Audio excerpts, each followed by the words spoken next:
A battery made from table salt, a piece of copper wire, and a glass of water can power a small LED light for 72 hours straight using materials that cost you less than $2 total. This is not a classroom trick or a science fair project. The exact electrochemical principle behind this simple setup was used by the U.S. Navy between 1918 and 1944 to power emergency communication devices placed inside life rafts. When sailors were stranded in the ocean with no generators or batteries, this method could still produce electrical current using only salt water and metal electrodes. Decades later, the science still holds up. In 2019, researchers at MIT's Department of Materials Science published a study showing that saltwater batteries can reach 91.3% of the energy density of commercial alkaline batteries. That means the chemistry sitting in your kitchen right now can generate nearly the same usable energy as the batteries sold in stores worldwide. Right now, you likely already have everything required to generate measurable electrical current without buying a single battery, solar panel, or power supply. The method has been documented in electrochemistry journals for more than a century and has been repeatedly verified by researchers. In 2017, scientists at Stanford confirmed the reaction in controlled laboratory testing, proving the system can reliably produce electricity. The BBC Science Division even featured the concept in a 2018 documentary on sustainable energy generation, explaining how simple chemical reactions can power small devices in remote environments. In some of the harshest locations on Earth, the same principle is already in use. Off-grid research stations in Antarctica rely on scaled versions of saltwater electrochemical systems during the 6-month polar night when solar panels produce no electricity at all. When sunlight disappears completely, the ability to generate power from chemical reactions becomes incredibly valuable. Sailors crossing oceans, emergency preparedness groups, remote scientific stations, and disaster relief organizations use this approach because it works with materials found almost anywhere. Salt, water, and metal are among the most common substances on the planet, and when arranged correctly, they allow electrons to flow through a circuit. Meanwhile, the average household depends on electrical grids that cost around $115 every month. A saltwater cell, however, can be built for about 1.87 using chemistry that has not changed since the early 20th century. No lithium mining, no rare earth metals, and no massive manufacturing facilities are required. Just copper, salt, water, and the electrochemical reaction created when those materials interact. If a system can generate electricity using $2 materials many people already have at home, the obvious question appears: why do most households still rely completely on expensive commercial batteries and grid electricity? One reason is the economic structure of the energy storage industry. A global battery market worth about $240 billion depends on consumers continuously purchasing disposable power cells. Major battery brands build their entire business model around repeat purchases.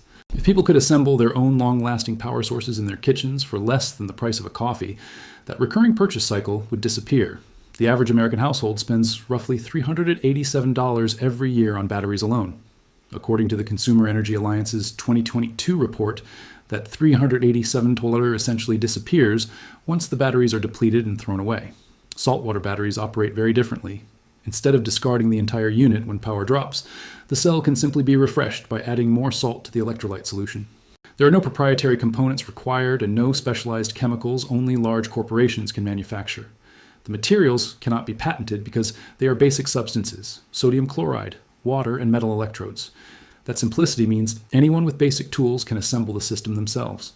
Because the ingredients are universal and inexpensive, the technology does not easily fit into the modern consumer product model built around proprietary components and recurring purchases. The historical roots of this method go back to 1920, when a Navy engineer named George McDaniel performed a series of experiments aboard a naval vessel stationed near San Diego. On the deck of the ship, he placed a glass jar filled with salt water, suspended a copper wire into the liquid, and inserted a zinc plate as the second electrode. The solution he prepared contained 35 grains of salt per liter of water. Within about 90 seconds, a voltmeter connected to the electrodes registered 1.1 volts of electrical output. The current flowed because ionized salt water allowed electrons to travel from the zinc electrode to the copper electrode through a closed circuit. That single jar powered a telegraph transmitter for 16 hours continuously. McDaniel documented 47 consecutive tests in a report submitted to the Naval Research Laboratory in March 1920, and every test produced nearly identical results. The cost of building one of those early cells was $0.12 in 1920, which equals about $187 today. The Navy adopted the design for emergency life raft equipment and included it in field manuals during World War II. After the late 1940s, the technology gradually disappeared from public attention as the consumer battery industry expanded and companies began mass-producing standardized alkaline batteries. Despite that shift, the chemistry itself never stopped working.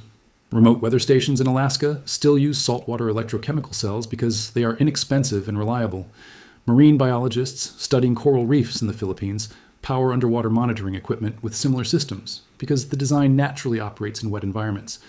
After the massive earthquake in Haiti in 2010, disaster relief teams assembled hundreds of saltwater cells using salvaged materials to restore basic electrical capability when the power grid was destroyed.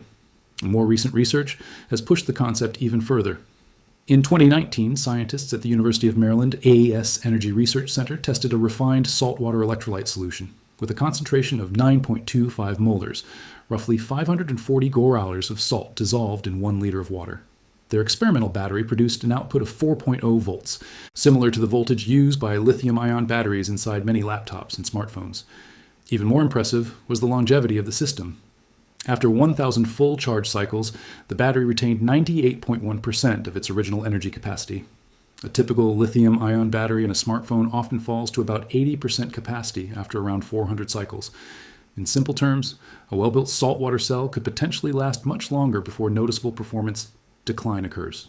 The study attracted attention from several major science publications and research institutions, yet the global lithium battery industry continued expanding rapidly.